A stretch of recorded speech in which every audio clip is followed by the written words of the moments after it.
Linda Mate grew up with a love for motorbikes. She says she wanted to challenge the stereotype that bikes were for men. However, her first attempt at riding one almost got her injured, so she quit.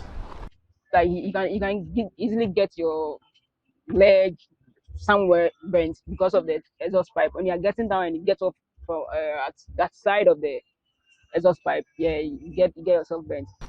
In 2019, Mate was introduced to electric bikes, reigniting her childhood interest.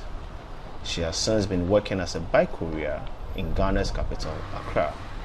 She says electric bikes are easier to operate than gasoline-powered motorcycles.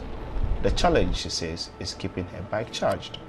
But with the kind of work we do, the deliveries and stuff, if you charge at home and you're out in town and you run out of battery, then you have to go back home and charge. No. Instead, Mate swaps low batteries for fresh ones at these stations run by Ghanaian battery company Kofa. Motorcycles play a vital role in Africa, moving people and goods, especially in areas with limited public transport and road infrastructure. Industry experts say e-bikes are cheaper to run and pollute less than traditional motorcycles.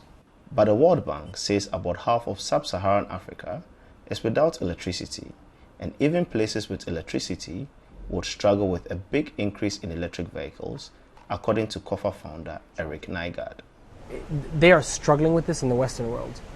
So when you plug, imagine everybody comes home at 5 o'clock and plugs their cars in.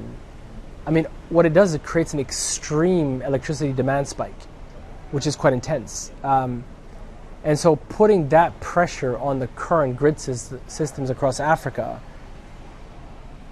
would not work. Instead, Kofa's batteries store electricity from solar panels in the national grid. Users can swap depleted batteries at any time at locations across the capital without putting pressure on the national grid. After 2 years of operation, Kofa swaps about 200 batteries in Accra daily. And these batteries are almost like packets of energy that you could use anywhere. Kofa says their batteries can also be used for household appliances and even power generators when the national grid goes down. The company says their batteries could potentially feed power back into the national grid to support the Electricity Company of Ghana, or ECG. And so let's say you're in an area of Accra that they're going to do like ECG is going to shut it off. Potentially we could support the local distribution network and say we will provide energy from our station to you.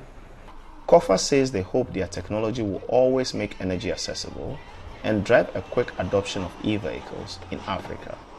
Sana Nutod, VOA News, Accra, Ghana.